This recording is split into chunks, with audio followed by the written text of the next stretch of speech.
Hello दोस्तों, आज बात करेंगे हम यूपी बोर्ड के लिए 12th क्लास की। इसका पहला चैप्टर है वैद्युत आवेश एवं वैद्युत क्षेत्र तो सबसे पहले देखो, इसमें सबसे पहली बात आती है कि वैद्युत की इस चैप्टर यूनिट का नाम है हमारी यूनिट। इस यूनिट के फर्स्ट यूनिट के अंदर ये पहला चैप्टर है और इस यूनिट का नाम है वैद्युत की। अब सबसे पहले ये बात करते हैं कि वैद्युत की होती क्या है। वैद्युत की देखो, हम जानते हैं कि जो किसी भी तार के अंदर जो बिजली प्रवाहित होती है वो चार्ज के कारण प्रवाहित होती है, यानी चार्ज के कारण। तो ये जो चार्ज मतलब आवेश के कारण, तो वैद्युत की किसे कहा जाता है? तो आवेश का अध्ययन, आवेशों का अध्ययन को ही, आवेशों के अध्ययन करने वाले विज्ञान को, आवेशों के अध्ययन करने वाले विज्ञान को, अध्ययन करने वाले विज्ञान को क्या कहा जाता है? वैद्युत की। करने वाले विज्ञान को क्या कहा जाता है? वैद्युत की। करने वाले विज्ञान को वैद्युत की कहा जाता है, वैद्युत की कहा जाता है। मैं शॉर्ट लिख दे रहा हूँ, बाकी जो डेफिनेशन हैं वो नोट्स में दे रखी है, आप मुझे उसमें कमेंट सेक्शन में मेंशन कर दीजिएगा, मैं आपको नोट्स प्रोवाइड कर दूंगा पूरी टोटल की। तो सबसे पहले आती है वैद्युत की। अब वैद्युत की दो प्रकार की होती है, नंबर 1 स्थिर वैद्युत की और नंबर 2 गतिक वैद्युत की। तो देखो, सबसे पहले बात करते हैं कि यहाँ पर वैद्युत की के प्रकार। तो वैद्युत की, यहाँ वैद्युत की के प्रकार। तो वैद्युत के प्रकार की बात करें तो वैद्युत के प्रकार की होती है दो प्रकार की, नंबर 1 स्थिर वैद्युत की और नंबर 2 गतिक वैद्युत की। स्थिर वैद्युत की, नंबर दूसरा गतिक वैद्युत की। गतिक वैद्युत की, नंबर 1 स्थिर वैद्युत की, नंबर दूसरा गतिक वैद्युत की। अब देखो, इसमें समझना स्थिर शब्द का मतलब क्या है और गतिक शब्द का मतलब क्या होता है। देखो, वैद्युत की शब्द का मतलब तो आवेशों का अध्ययन है, मतलब आवेशों के बारे में जानकारी करना या उसके बारे में पढ़ना। आवेशों का अध्ययन शब्द का मतलब तो यहाँ होगा। वैद्युत की शब्द का मतलब ये हो गया आवेशों का अध्ययन। अब बात आती है स्थिर। तो स्थिर शब्द का मतलब क्या होता है? विराम। स्थिर शब्द का मतलब क्या होता है? विराम ही होता है, विराम। तो यानी आवेशों का अध्ययन जब हम उसकी किस अवस्था में करें? विराम अवस्था में। और गतिक शब्द का मतलब क्या होता है? गतिमान अवस्था में, गतिमान अवस्था में, गतिमान अवस्था में।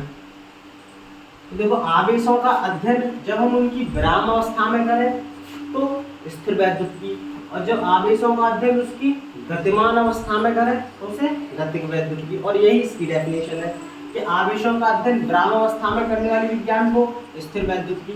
आवेशों का अध्ययन, आवेशों का अध्ययन विराम अवस्था में करने वाले विज्ञान को, विराम अवस्था में करने वाले विज्ञान को, करने वाली विज्ञान को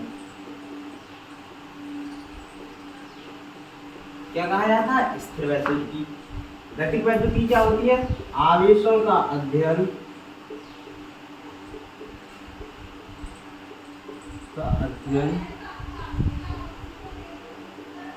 गतिमान अवस्था में, गतिमान अवस्था में, गतिमान अवस्था में करने वाले विज्ञान को क्या कहा जाता है? गतिक वैद्युत की। यहाँ तक समझ में आ गई। अब बात आती है आवेश किसे कहते हैं? आवेश। तो देखो, इस दुनिया में यहाँ तक समझ में आ गई, या तो वैद्युत आवेश कह दो या आवेश कह दो। ये है वैद्युत आवेश, और इंग्लिश में से कहा जाता है इलेक्ट्रिक चार्ज। क्या कहा जाता है? इलेक्ट्रिक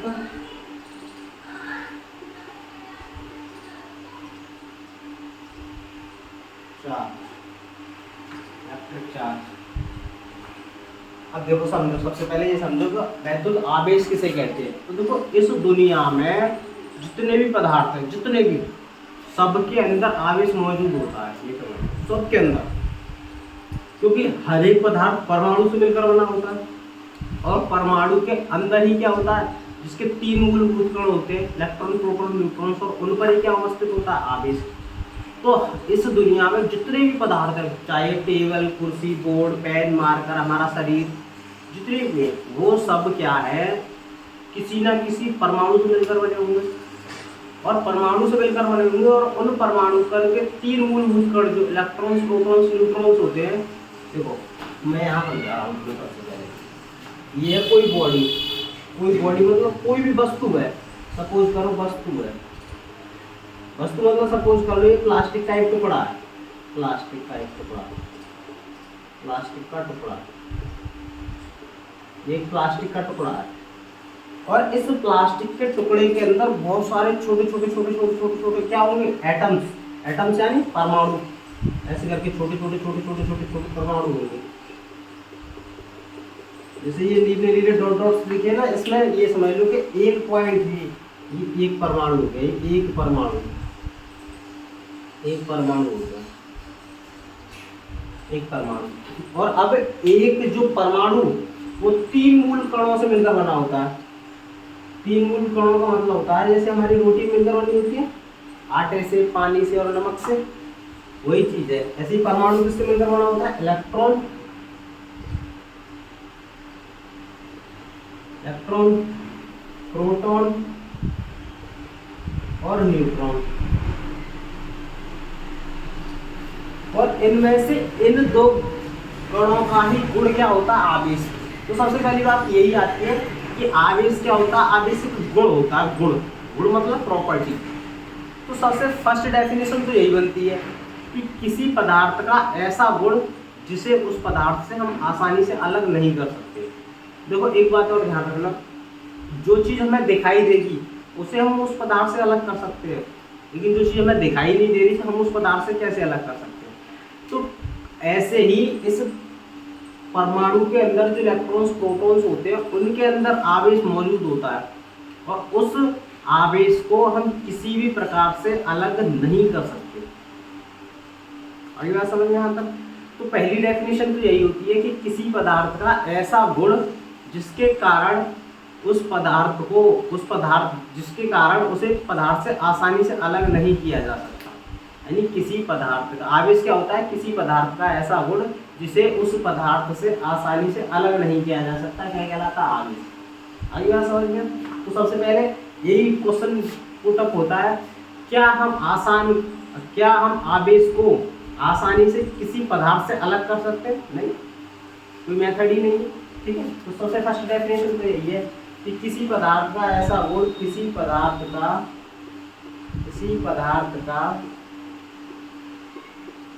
ऐसा गुण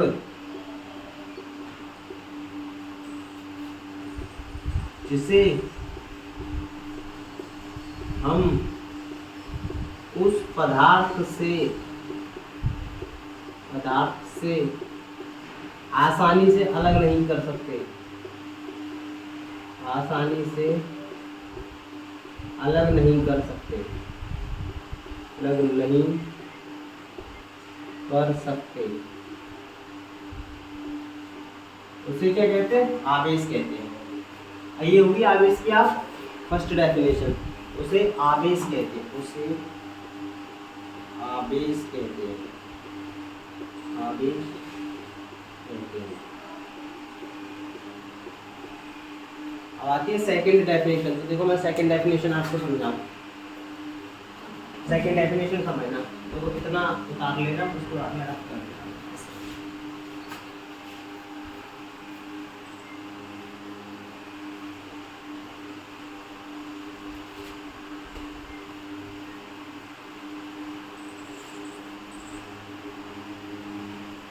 आवेश की दूसरी परिभाषा यानी सेकंड डेफिनेशन की बात करें। देखो सबसे पहले समझना सेकंड डेफिनेशन, सेकंड परिभाषा आवेश की। देखो सबसे पहले समझो, ये है एक लोहे का टुकड़ा और यहाँ ले ली मैंने चुंबक। ये क्या होगी, चुंबक, और ये हो गया लोहे का। सबसे इजी एग्जाम्पल, लोहे का टुकड़ा और ये क्या होगी, चुंबक, ये हो गई चुंबक। अब देखो, अगर इस लोहे के टुकड़े पर भी कोई आवेश नहीं है और ना इस चुंबक पर भी कोई आवेश नहीं है, तो ना तो ये एक दूसरे को आकर्षित करेंगे और ना ही प्रतिकर्षित करेंगे। तो देखो, अब ये चुंबक क्या करते हैं, लोहे के टुकड़े को अपनी ओर आकर्षित कर लेती है, आकर्षित। तो अब ये चुंबक ने लोहे के टुकड़ों को अपनी ओर खींचा, आकर्षित करना, खींचा, ऐसे करके। तो किस गुण के कारण लोहे के टुकड़े को चुंबक ने अपनी ओर आकर्षित किया, फिर समझना। जिस गुण के कारण लोहे का टुकड़ा चुंबक की ओर आकर्षित हुआ, उसी गुण को क्या कहा जाता है, आवेश। क्या कहा जाता है, आवेश। तो अब देखो, ये चुंबक भी एक पदार्थ है और लोहे का टुकड़ा भी एक पदार्थ है। तो किसी पदार्थ का ऐसा गुण जिसके कारण वह वस्तुओं को अपनी ओर आकर्षित करता है या प्रतिकर्षित करता है, क्या कहलाता है, आवेश। आगे ना समझ में। तो किसी पदार्थ का, देखो जैसे चुंबक था, तो चुंबक का ऐसा गुण जिसके कारण वो लोहे के टुकड़े को अपनी ओर आकर्षित करता है या प्रतिकर्षित करता है, क्या कहलाता है, आवेश। या ऐसे लिख दो, किसी पदार्थ का ऐसा गुण, किसी पदार्थ का ऐसा गुण जिसके कारण वह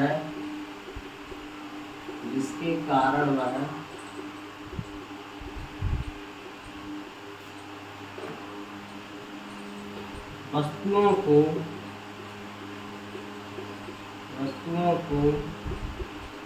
अपनी ओर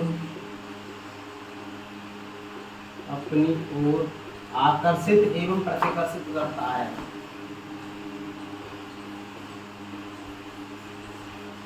आकर्षित, अपनी ओर से, और आकर्षित या प्रतिकर्षित करता है, प्रतिकर्षित करता है।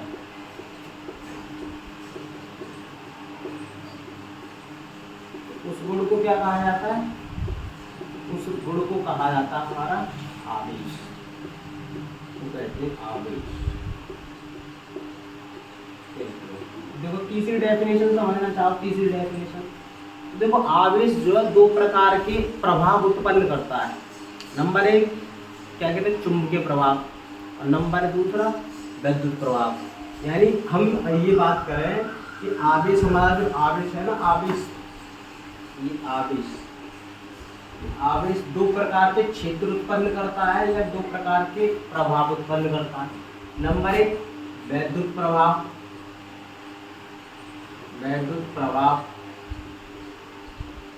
नंबर दूसरा चुंबकीय प्रभाव। प्रभाव कह दो या क्षेत्र कह दो,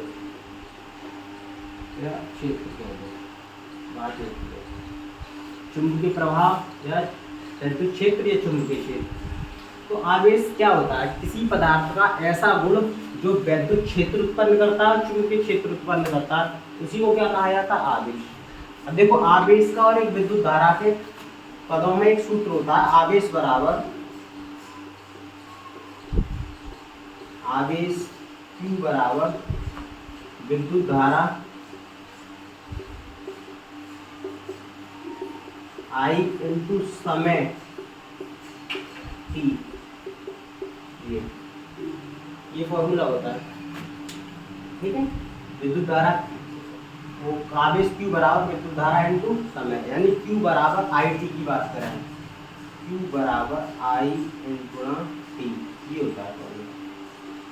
तो देखो एक और डेफिनेशन यहीं से बन जाती है, विद्युत धारा और समय के गुणनफल को क्या कहा जाता है, आवेश। विद्युत धारा और समय के गुणनफल को क्या कहा जाता है, आवेश। चौथी डेफिनेशन की हो गई। डेफिनेशन तो कई बन जाती है। देखो ये मैंने चारों डेफिनेशन आपको समझा दी। इसके जरूरी संबंधित नोट्स हैं तो मैं आपको व्हाट्सएप पर PDF कर दूंगा। अब देखो नेक्स्ट आती है बात यहाँ पे, नेक्स्ट टॉपिक चलते हैं। अब आती है आवेश की मात्रा, आवेश की, हाँ अब बात आती है खोज। चलो वैसे सबसे पहले आवेश से रिलेटेड 2-3 पॉइंट्स और हैं। सबसे पहली बात आती है कि आवेश की खोज किसने की। तो देखो आवेश की खोज की थी बेंजामिन फ्रैंकलिन ने। आवेश की खोज,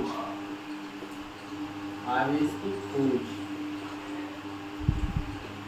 पहला पॉइंट। दूसरा पॉइंट होता है आवेश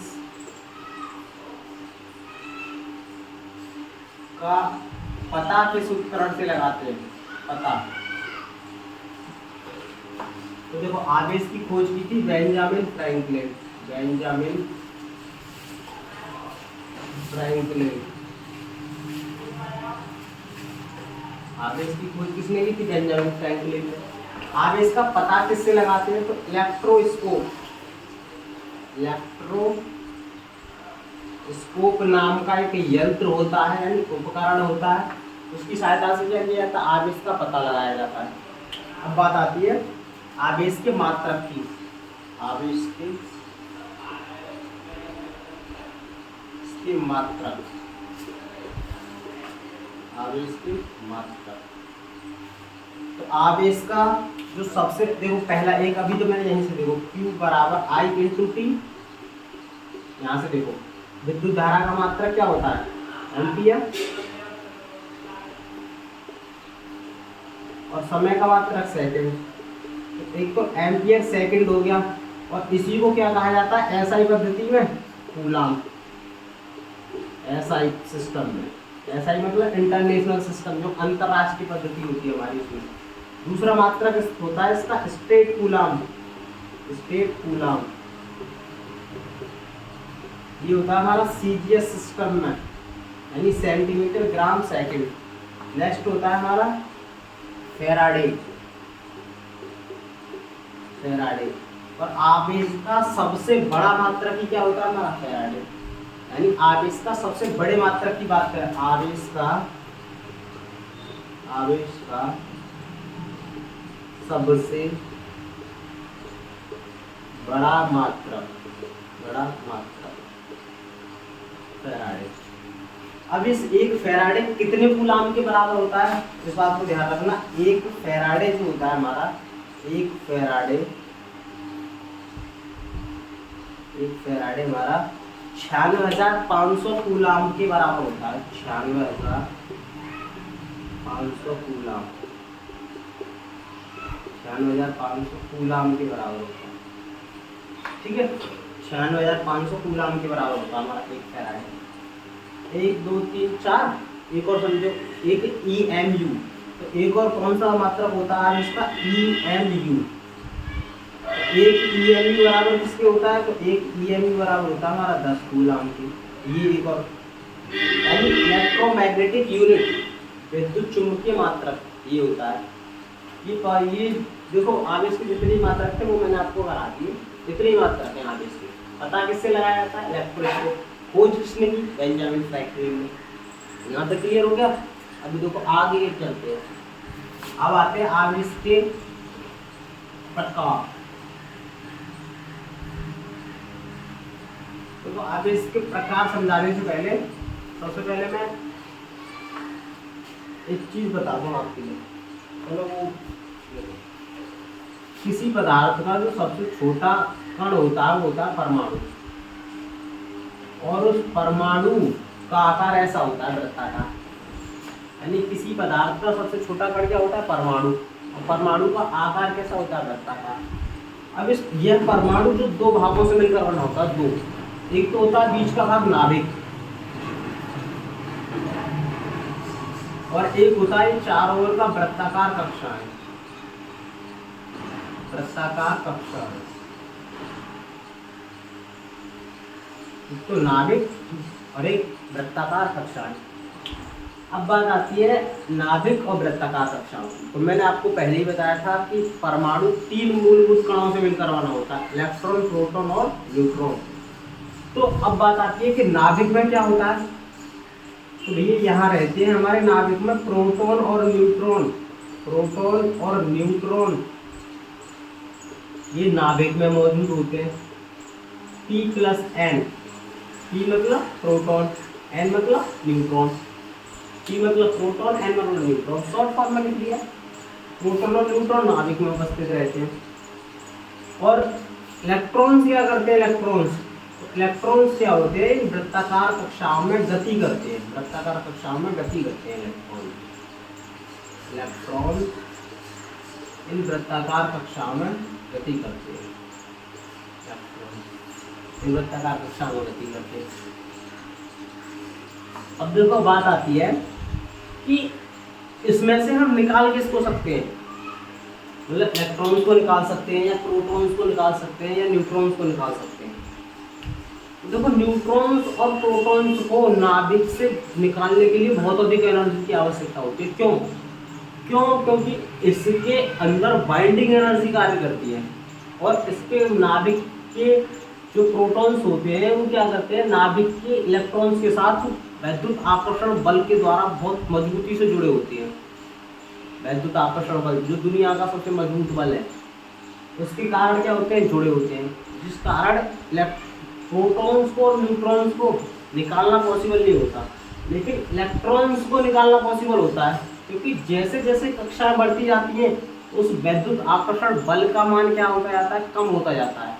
कहने का मतलब समझना मेरी बातों को कि देखो ये है, ये ऐसे करके ये कक्षा बना रहा हूँ मैं, ठीक है।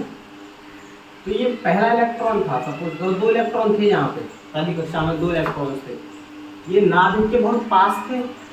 तो जो व्यक्ति जितना ज़्यादा अधिक पास होगा किसी के, उस पर आकर्षण बल कैसा कार्य करेगा, अधिक। दूसरी कक्षा के इलेक्ट्रॉन यहाँ थे तो इनकी नाभिक से दूरी कैसी हो गई, बढ़ गई। दूसरी कक्षा में 8 होते हैं वैसे, मैंने 2 दर्शा रखे हैं, चलो 8 दर्शा दी, 5 6 7 8, ठीक है। जैसे जैसे नाभिक से दूरी बढ़ती गई इनका आकर्षण बल भी क्या होता गया, कम होता गया। और जैसे जैसे आकर्षण बल कम होता जाएगा इलेक्ट्रॉन को उसकी अंतिम कक्षा से आसानी से क्या किया जा सकता है, निकाला जा सकता है। तो इसी आधार पर आवेश को 2 भागों में वर्गीकृत किया गया, वर्गीकृत मतलब बांटा गया। तो आवेश 2 प्रकार के होते हैं, एक तो नंबर 1 धनावेश, आवेश के प्रकार, आवेश के प्रकार।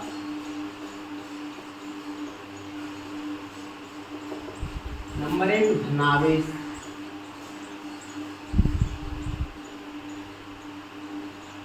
नंबर 2 ऋण आवेश।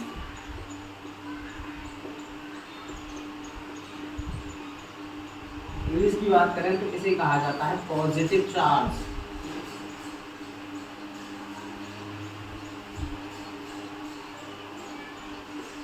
और नेगेटिव चार्ज।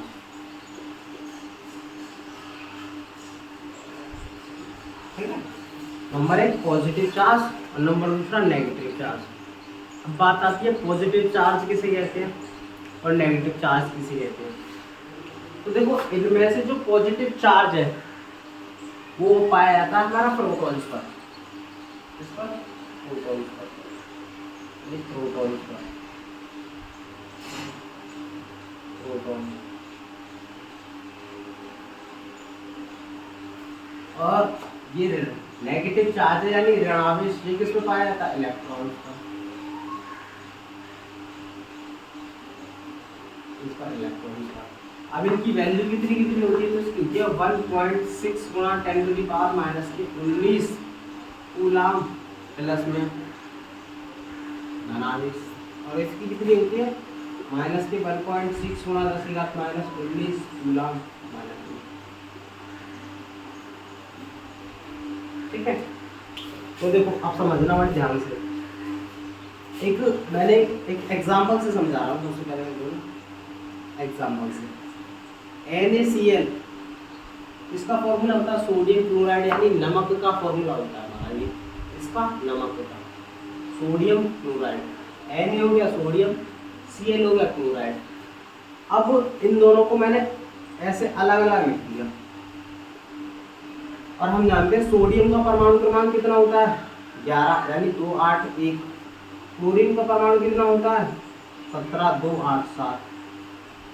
अब देखो देखो इस दुनिया में जितने भी तत्व हैं ना वो ज्यादातर अपनी अंतिम कक्षा को पूर्ण करना चाहते हैं। अंतिम कक्षा मतलब लास्ट ऑर्बिटर। तो इसकी अंतिम कक्षा कौन सी हो गई तीसरी वाली। एक पहली ये दूसरी ये तीसरी ये। इसमें पहली ये दूसरी ये तीसरी ये। पहली में 2 होने चाहिए कंप्लीट है, दूसरी में 8 ये भी कंप्लीट है, पहली में 2 दूसरी में 8 ये कंप्लीट है। इसकी में 1 है इसकी में 7 है यानी दोनों ही परमाणुओं की तीसरी कक्षा इनकम्प्लीट है। इनकम्प्लीट मतलब अपूर्ण है। इसमें तो होने चाहिए थे 18 या 8 2 8 8 8 होने चाहिए थे। इसमें भी 8 होने चाहिए थे नहीं है यानी 18 2 8 8 18 18 32 ऐसे भरे जाते हैं। अब देखो अब सबसे पहले मैंने क्या किया इसका ये 1 इलेक्ट्रॉन लिया। इसका 1 इलेक्ट्रॉन मैंने यहाँ से कर दिया इन्हें बिठा दो। इसके 7 इलेक्ट्रॉन्स मैंने यहाँ से मूव कर दिए।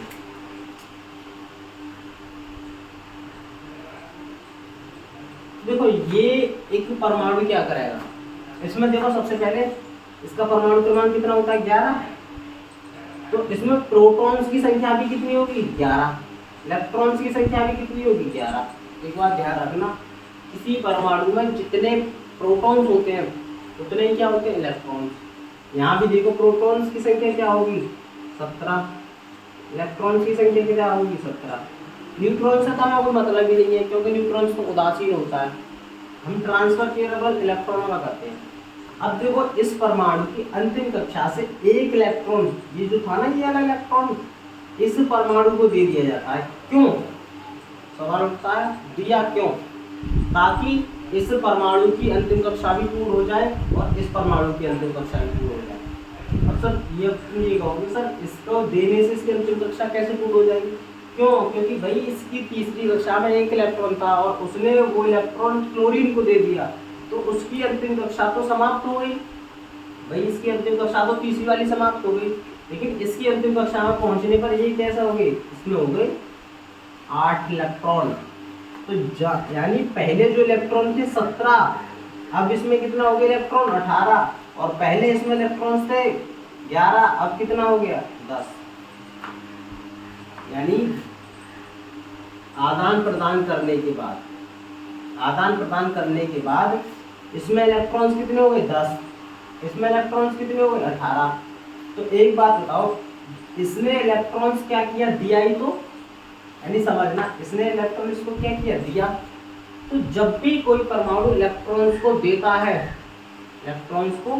है तो उस पर कैसा चार्ज आ जाता है धनात्मक चार्ज। तो जब भी कोई परमाणु इलेक्ट्रॉन्स को ग्रहण करता है तो उस पर कौन सा चार्ज आता है ऋणात्मक चार्ज। अब इस पर धनात्मक चार्ज कैसे आया और ऋणात्मक चार्ज कैसे आया ये मैं आपको बताऊं। तो देखो चार्ज निकालने का एक फॉर्मूला होता है। फॉर्मूला कुछ नहीं जनरल है। जब भी तुम्हें किसी परमाणु पे चार्ज निकालना हो तो प्रोटॉन्स और इलेक्ट्रॉन्स की संख्या को जोड़ दो। तो यहाँ प्रोटॉन्स कितने हैं 11, इलेक्ट्रॉन्स कितने हैं 10। तो प्रोटॉन्स पर चार्ज प्लस का 11, इलेक्ट्रॉन्स पर माइनस का 10। तो 11 में तो 10 गए तो कितना बचा प्लस का 1 ही चार्ज तो बचा। यानी सोडियम पर प्लस का कितना चार्ज आएगा 1 चार्ज। इस पर ध्यान समझो यहाँ भी ऐसे निकालो चार्ज क्या करेंगे प्रोटॉन प्लस इलेक्ट्रॉन्स को जोड़ दो। प्रोटॉन प्लस के 17 इलेक्ट्रॉन माइनस के 18। तो माइनस के 18 में से 17 आया तो कितना बचा माइनस का 1। तो इस पर चार्ज कैसा आया माइनस का नेगेटिव। तो पहली डेफिनेशन तो यही बनती है कि जब किसी परमाणु से इलेक्ट्रॉन त्याग दिए जाते हैं तो उस पर कैसा चार्ज आ जाता है धनावेश। और जब किसी परमाणु द्वारा इलेक्ट्रॉन ग्रहण किए जाते हैं तो उस पर कैसा चार्ज आ जाता है यानी आवेश आ जाता है ऋणावेश। तो सबसे फर्स्ट डेफिनेशन तो यही है कि जब किसी परमाणु से यहाँ लिखना चाहो जब किसी परमाणु द्वारा इलेक्ट्रॉन ग्रहण किए जाते हैं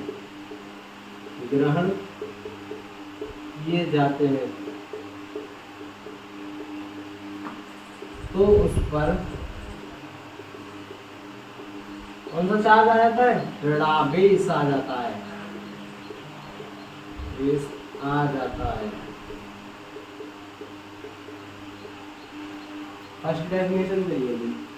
दूसरी समझो, यहाँ देखना, प्रोटॉन्स की संख्या 17, इलेक्ट्रॉन्स की संख्या 18, यानी इलेक्ट्रॉन्स की संख्या जब प्रोटॉन्स की संख्या से यहाँ कैसी है? ज्यादा। तो देखो इलेक्ट्रॉन्स की संख्या प्रोटॉन्स की संख्या से कैसी है? ज्यादा। ये किसका चिन्ह होता है? ग्रेटर देन, यानी ज्यादा का। जो संख्या बड़ी होती है उसी की तरफ ये लगा देते हैं। तो जब इलेक्ट्रॉन्स की संख्या प्रोटॉन्स की संख्या से ज्यादा हो जाती है तो उस परमाणु पर क्या आ जाता है? ऋणावेश। यहाँ भी समझो, प्रोटॉन्स की संख्या 11, इलेक्ट्रॉन्स की संख्या, पहले वो समझे। तो देखो दूसरी डेफिनेशन, जब किसी परमाणु द्वारा इलेक्ट्रॉन त्यागे दिए जाते हैं, इसकी डेफिनेशन लिख देंगे जनाब इसकी, जब किसी परमाणु द्वारा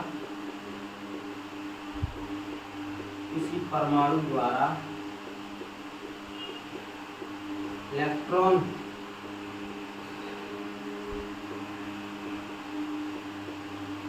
त्यागे जाते हैं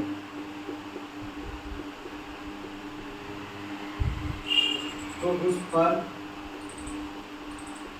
क्या जाता है? धनावेश आ जाता है।